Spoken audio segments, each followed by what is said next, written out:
kalau di sini gunung itu batu, asli batu. Jadi kalau bikin terowongan itu harus dibor batu. Jadi salah satu gunung di sini biasanya kalau gunung di sini ini berjajar, bersambung begitu. Ada satu gunung yang menyendiri, makanya dipanggil dengan Gunung Uhud. Jadi Uhud itu artinya menyendiri, ya, nggak ada nyambung dengan gunung yang lain, tetap panjang, ya. Jadi namanya Gunung Uhud atau Jabal Nur. Jabal Uhud ini jadi terkenanya yaitu dengan peristiwa perang. Siapa yang tahu perang apa? Perang Uhud. Perang Uhud. Jadi perang Uhud, ya. Perang Uhud itu terjadi sekitar tahun 5 Hijriah. Jadi orang-orang kafir Quraisy yang ada di Mekah itu punya dendam dengan Nabi kita Muhammad sallallahu alaihi wasallam. Dari setelah lolosnya Nabi kita Muhammad sallallahu alaihi wasallam bisa hijrah ke kota Madinah dari kota Mekah. Ketika mau dibunuh nggak bisa. Terjadi peperangan di tahun 3 Hijriah, itu terjadi peperangan Badar. Dengarkan perang Badar luar biasa. Makanya di perang Badar itu ya turun ayat Al-Qur'an, kam min fi'atin qalilatin ghalabat fi'atan katsiratan bi'iznillah. Karena umat Islam menang ketika perang Badar, maka orang kafir Quraisy dendam. Ada seorang tokoh Quraisy namanya Abu Sufyan. Jadi dia yang yang memotivasi orang-orang kafir ya untuk kembali menyerang kota Madinah. Jadi Abu Sufyan ini bin Muawiyah. Abu Sufyan bin Yazid bin Muawiyah.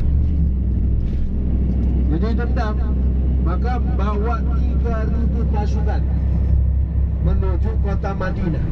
3.000 pasukan.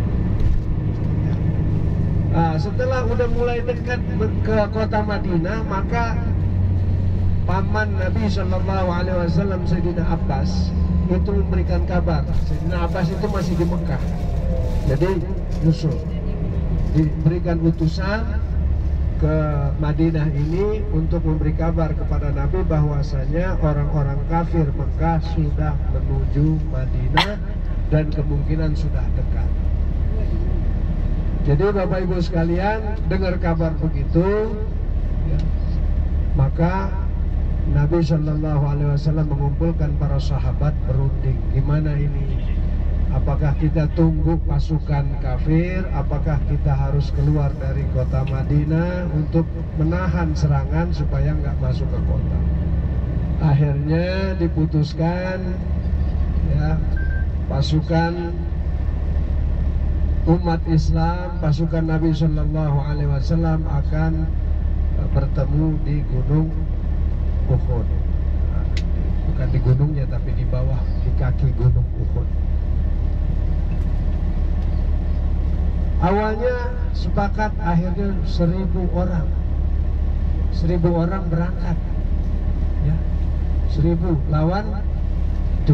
Ini udah 3 kali, Pak. Di pertengahan jalan, ya, ada namanya Abdullah, ya, itu membelot dan dia bawa teman-temannya 300 orang. Berarti pasukan Nabi tinggal berapa? Tinggal 700 lawan 3.000. Masya Allah, bagaimana? Ya, karena apa nih? Abdullah ini bilang, wah ini 3.000 nggak mungkin nih, kita cuma 1.000. Akhirnya dia kembali terus Nabi mah terus berangkat, cuma Nabi punya strategi. Di bawah di dekat Gunung Uhud ini ada bukit kecil namanya Bukit Rimat. Ya, Bukit Rimat. Ya, asal kata Rimat ini sebenarnya awal perangnya Nabi yaitu pemanah. Ya, jadi Nabi menempatkan pasukan pemanah sebanyak 50 orang. 50 orang ini untuk membackup yang di bawah supaya membantu. Tapi Nabi pesan, apapun yang terjadi jangan turun dari bukit. Kalau seandainya menang jangan turun, biar kalah pun pasukan yang di bawah jangan turun, jangan bantuin, pokoknya tetap di atas bukit. Gitu. Akhirnya terjadilah perang Uhud, ya. Terjadi perang Uhud, 650 orang lawan 3000. Komandan pasukan kafir Quraisy namanya Khalid bin Walid. Saat itu Khalid bin Walid belum masuk Islam. Akhirnya bertemu berperang di dekat Bukit Rimat. Nah, karena dibantu oleh pemanah di Bukit Rimat, maka pasukan Islam menang. Kocar kacir pasukan kafir yang 3000 yang sudah banyak terbunuh, ya, kocar kacir, mundur. Karena mundur ini gembiralah orang-orang Islam. Gembira orang-orang Islam. Biasanya kalau perang ada apa? Harta. Ada rampasan perang. Ya, ada ghanimah, harta ghanimah. Pada ngambilin harta ghanimah. Nah, yang di bukit tergiur oleh harta ghanimah, makanya pada turun. Padahal diingetin sama Nabi udah diingetin, jangan turun, menang jangan turun, kalah juga jangan turun, tapi pada turun, sebagian besar turun.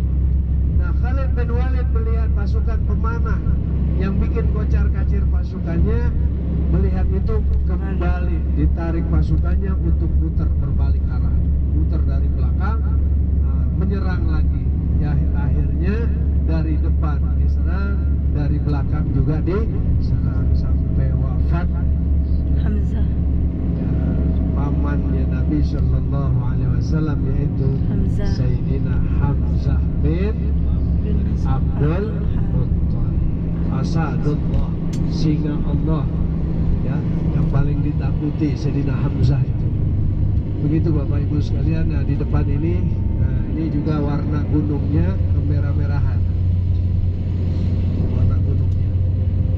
Jadi ini gunung juga dikatakan dalam riwayat, ya, bahwasanya gunung ini yang akan terlihat di surga. Kenapa? Bapak Ibu kalau setiap habis sholat 5 waktu di Masjid Nabawi atau Masjid Haram, biasanya apa? Setelah sholat wajib ada sholat jenazah. Jadi siapa orang yang menyolatkan jenazah muslim saudaranya, maka akan mendapat pahala sebesar gunung Uhud. Ya. Kalau mengantarkan jenazahnya ke kuburnya, maka dapat pahala gunung Uhud. Jadi 2 gunung Uhud didapat. Inilah gunung Uhud. Jadi di depan. Nanti kita berputar dulu. Terjadinya perang itu di sebelah sana. Jadi gunung yang lain biasanya panjang, kalau ini hanya segini aja. Setelah pasukan kafir Quraisy itu menyerang balik, maka Abu Sufyan mengumumkan langsung, ya, bahwasanya dia sudah menang. Tapi dan dibilang bahwa Nabi Shallallahu Alaihi Wasallam sudah wafat. Akhirnya Nabi menunjukkan dirinya, walaupun Nabi ini banyak luka, leher Nabi berdarah, kena baju besi, banyak luka di perang Uhud ini. Begitu Nabi muncul, semangat pasukan Islam kembali berkobar. Walaupun saudaranya banyak yang wafat, ya, sebanyak 70 orang. Di antaranya yang paling pasukannya orang yang paling berani pertama Sayyidina Hamzah, ya. Sayyidina Hamzah bin Abdul Muttalib dan Mus'ab bin Umair. Dua orang di Asadullah dan Asadur Rasulullah Sallallahu Alaihi Wasallam. Itu Bapak Ibu, terjadinya perang Uhud. Akhirnya pasukan kafir lari kembali ke Mekah. Ya, jadi sepertinya seakan-akan menang tuh, seakan-akan menang orang kafir padahal sudah kalah.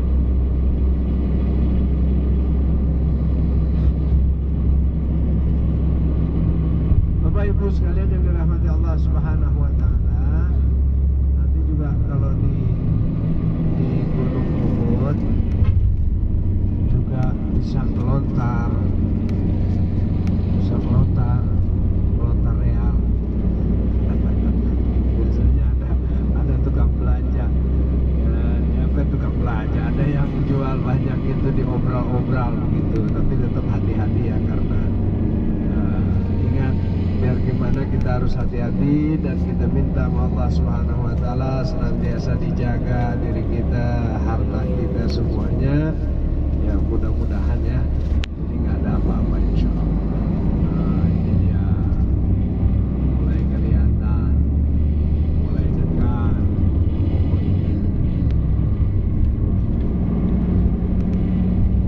Ini nanti kita foto bersama dengan backgroundnya Gunung Uhud.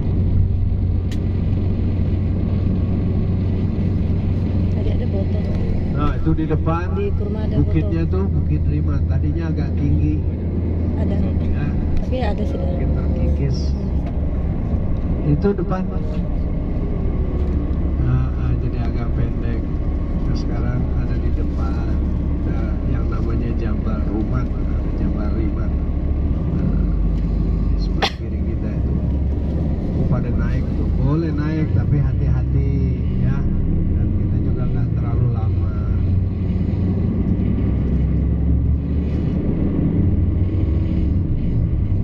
Ini cuma ngelihat di sini masjid Uhud ini. Baru ini mah dibangunnya.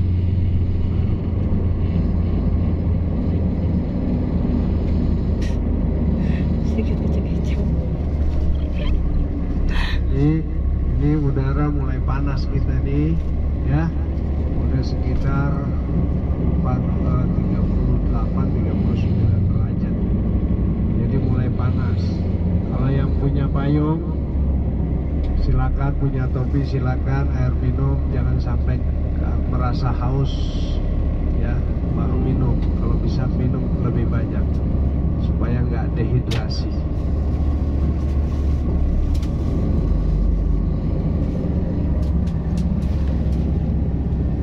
Tadinya pemakaman para syuhada Uhud sebanyak 70 sahabat itu dimakamkan di bawah kaki, hampir di lereng Gunung Uhud. Tapi di tahun 1800 berarti udah ya tetap utuh. Saat itu ada banjir, ada hujan lebat, jadi erosi dan masih terlihatlah jasad-jasad para syuhada Uhud dan masih utuh. Akhirnya dipindah. Nah, ada dipindah khusus jadinya. Itu makamnya syuhada Uhud. Jadi darahnya masih segar. Masya Allah, walaupun mujahidin, para mujahid yang membela Islam itu dipelihara oleh Allah Subhanahu wa taala, jasadnya tidak dimakan tanah dan tidak dimakan ulat. Jadi tetap utuh walaupun sudah ratusan tahun. Ini pelajaran buat kita. Mudah-mudahan kita senantiasa tetap semangat untuk memperjuangkan agama kita, agama Islam. In tansurullaha yansurukum. Jika kalian menolong agama Allah, maka insya Allah maka pasti Allah akan menolong kita semua, baik di dunia maupun di akhirat. Ya, nanti kita berdoa untuk kita ziarah sedikit. Yang penting turun dari bus kita foto dulu, habis itu baru kita berziarah.